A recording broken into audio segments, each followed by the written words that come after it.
John Newcomb, welcome. Kudos in Construction. Thank you, Peter. Thank you for the invitation. No problem. Absolute pleasure, as always. So I'm not going to steal your thunder in terms of your background, but John Newcomb is the Chief Executive of the BMF, Builders Merchants Federation.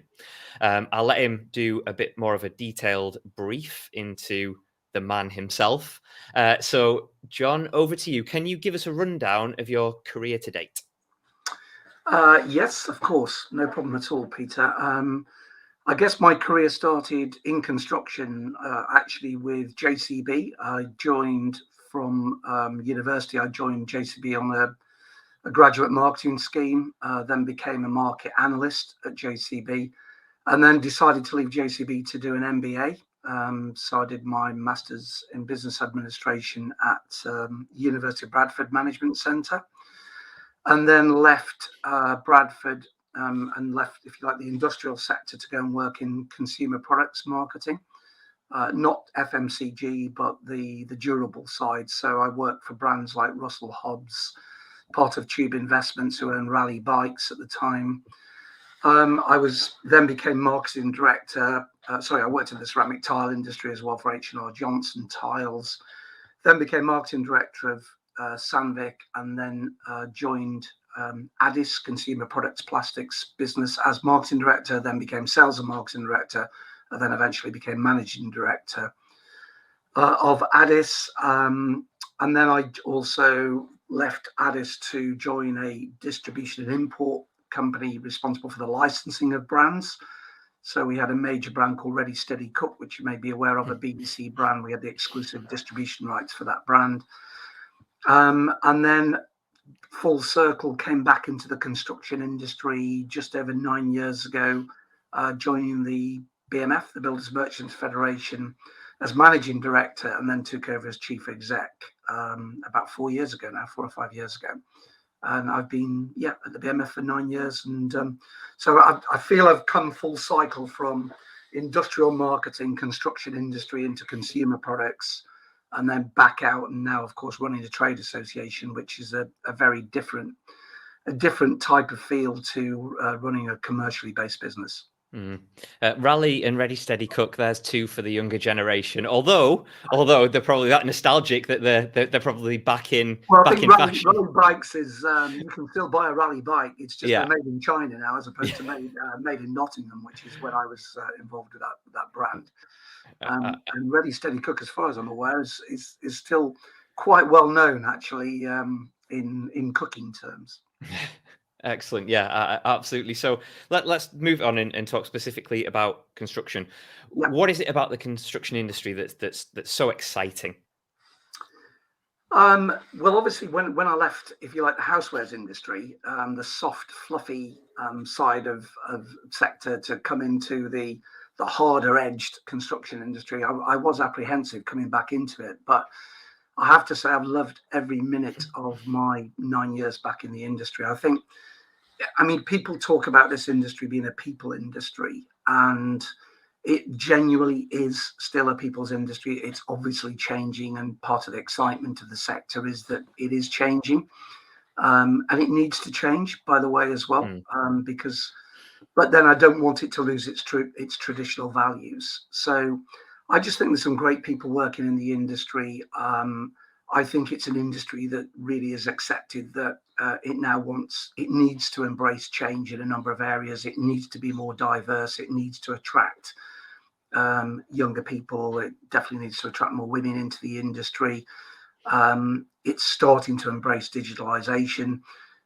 So it's actually it's a really exciting time to be joining the industry. I think COVID really has made a lot of businesses relook at the way they do things, and it's obviously taught us to embrace technology. Obviously the visual meetings that we're having now have become very common in this sector, which kind of weren't there 2 years ago. So I just think it's an incredibly exciting industry to work in, and there are so many challenges, which I'll talk about later in terms of the future, but it's obviously deemed itself to be essential during COVID. It was one of the very few sectors that the government felt the necessity to keep our sector open. Mm-hmm. And so we are now seen very much by the government as an essential industry. And of course, we account for almost 10% of the GDP of this country. So, and employ over 3 million people as an industry. So we're very important. We're a large sector. We're important to the economy, and it's a very exciting place to work right now. Yeah, there's so much variation in the industry. It's always been exciting, but particularly with the advances in technology, as we know that now, it all feels like it's coming together. That sounds a bit strange to say, but you know what I mean. There's a lot of changes going on. There is, yeah, some faster than others, but I think we all accepted, particularly the younger guys in the industry, accepted that, as I said, that the industry needed to change. And I think, and I can see manufacturers, I think, have been embracing that level of change for a number of years now. But merchants are starting to do that as well. And there's some great initiatives in the industry, particularly around net zero. And again, if I look at net zero, when I first joined the industry 8-9 years ago, it was talked about in the odd meeting, but it wasn't really seen as a priority. Now it's seen as, not only by the government, obviously by us as a trade association, but by a number of our members. It's now a critical element of the future strategy of this country and of this industry. As you probably know, the construction industry emits 40% of all CO2 emissions in this country. So we have a major responsibility to play in that area. So speaking of changes and things evolving, like you say, you've been with the BMF for a number of years, 9 years now, in a few roles. What changes have you made since you joined? Pretty much changed everything, Peter. Yeah. I mean, first of all, when I joined, the business was based in central London, had very little exposure, if you like, to its members. Certainly physically, very few members actually ever came to central London. I closed the London office, relocated the business to Coventry. So literally every table, every chair, every piece of carpet in our offices currently, I guess I was involved in the selection of those materials.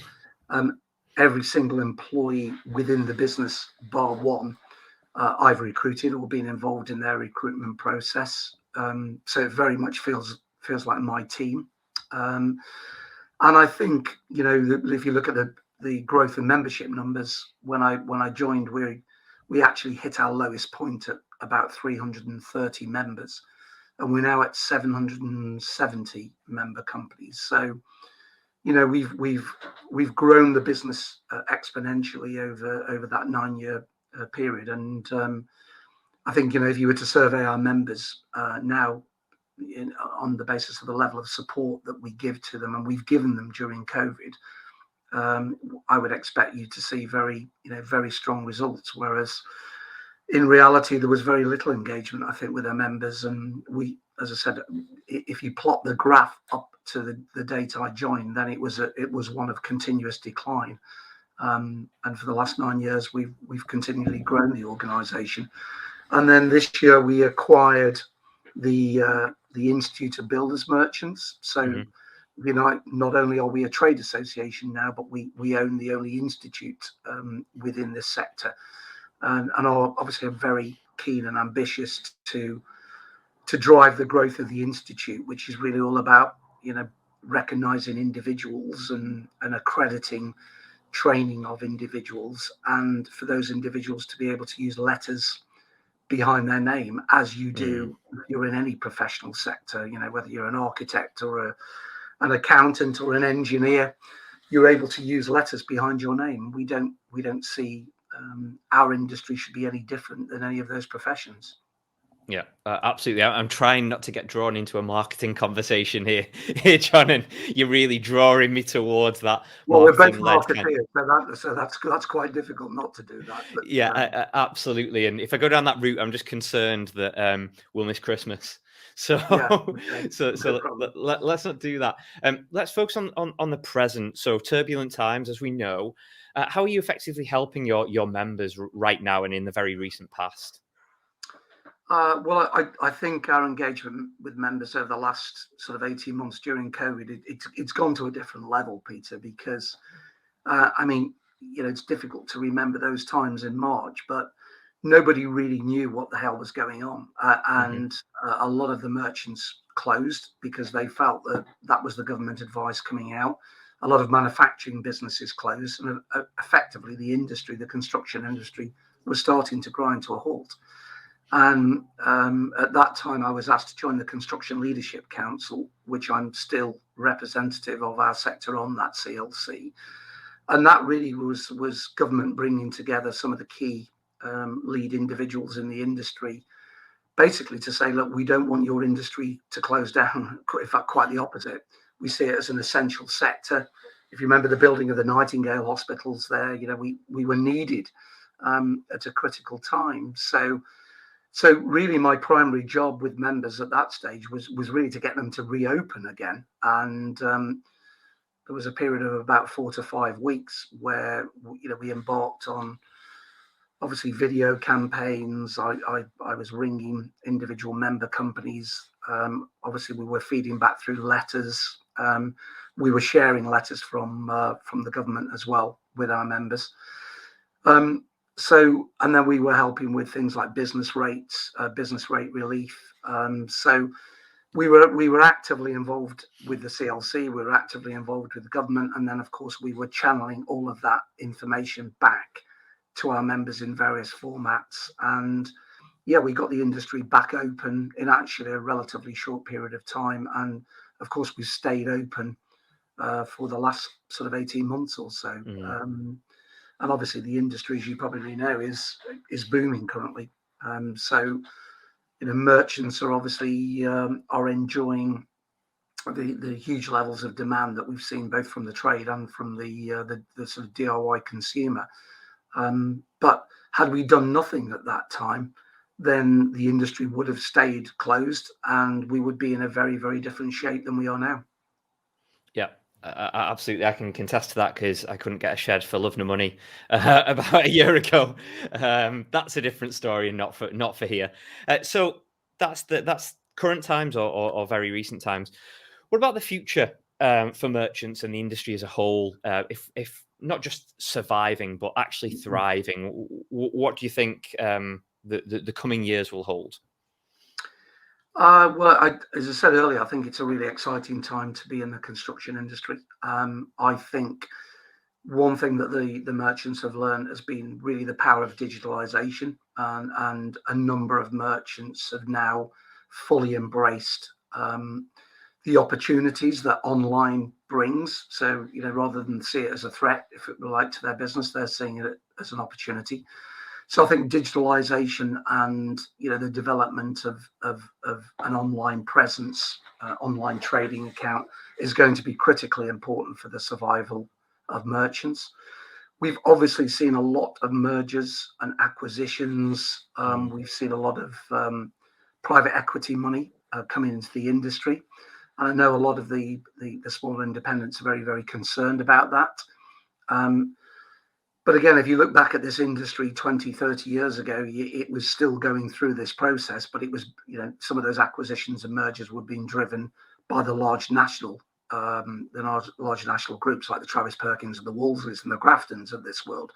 Interesting enough, a lot of this growth is now being driven by the larger independents like Hughes Gray or MKM that are obviously acquiring smaller independents. So structurally, if you look at plumbing and heating, for example, it's gone through huge change over the last 18 months. I mean, the 4 national groups that dominated plumbing and heating, they've all sold their businesses. So it's looking very different and will continue to look different. I think we've got supply chain issues, which obviously we've managed to get through this year, but we've got some serious availability issues still continuing into the next year, which obviously dampens the ability to grow. So we still have availability challenges, and then we have to, as an industry, as I said earlier, we have to embrace the government's desire, if you like, to drive carbon out of the business. And we've been involved with the CLC through something called the Construct Zero campaign.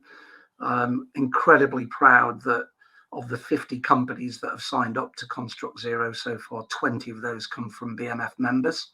So, big pat on the back for those guys that have participated. But we really need to take this issue very, very seriously now, because the future, the government is committed to those 2050 targets in law, and every business should have some sort of net zero plan in place. We've got one in the BMF currently, so we've identified those areas that which are perhaps not as carbon friendly as they should be, and we've got a program to drive carbon out of our small organization.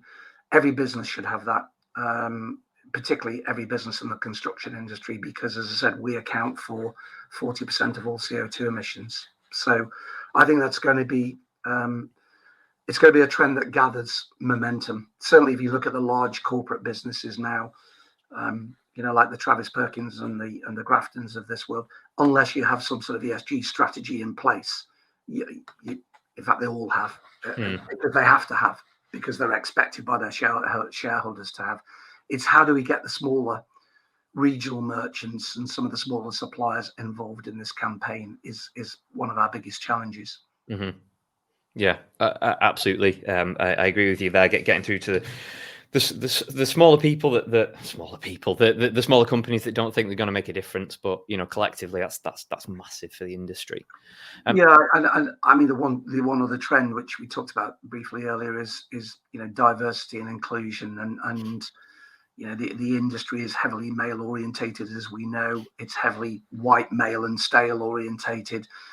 That has to change as well, and certainly we've got some exciting campaigns out there. We're going to be involved in a campaign called Choose Construction next April, which we're really excited about, which talks about the opportunities within our sector for people of all denominations and sex and colour, and it has to be an all-inclusive industry if we're going to continue to drive the growth that we're looking for. Okay, I just want to wrap things up, John, and let's go full circle and zone in on yourself. What does the future hold for John? Well, next year I've got 2 grandchildren on the way, so congratulations. We are incredibly excited about that. So from a personal point of view, that will be a very interesting year and one we're really excited about. I'm still ambitious for the BMF. We're at 770. We'd love to get the membership over 1,000 members. We'd love to build the merchant membership up, and we've got some interesting discussions going on in that space right now. So that would be a personal challenge for me to get the membership over 1,000 members, and obviously to make the Institute of Builders Merchants a success. So still lots of challenges, still lots of growth opportunities. There are many merchants out there that still aren't members of the BMF, and there are suppliers that aren't. So everywhere I look, there's opportunity, and so I need to harness the team to make sure that we're capitalising on those opportunities. I just love the fact that even though the question was focused on yourself, all you spoke there with the industry, BMF, and your members, and that fair enough. I did start by talking about my grandchildren. That is, well, priorities, John, priorities. You had to say that. No, absolutely, 100% right. Well, John, from myself and Barbara ABI, Kudos in Construction, thank you so much for joining me today. Everything you do in the industry and what sounds like everything to come in the industry. Thank you so much. No, thanks a lot, Peter. Really enjoyed it. Thank you.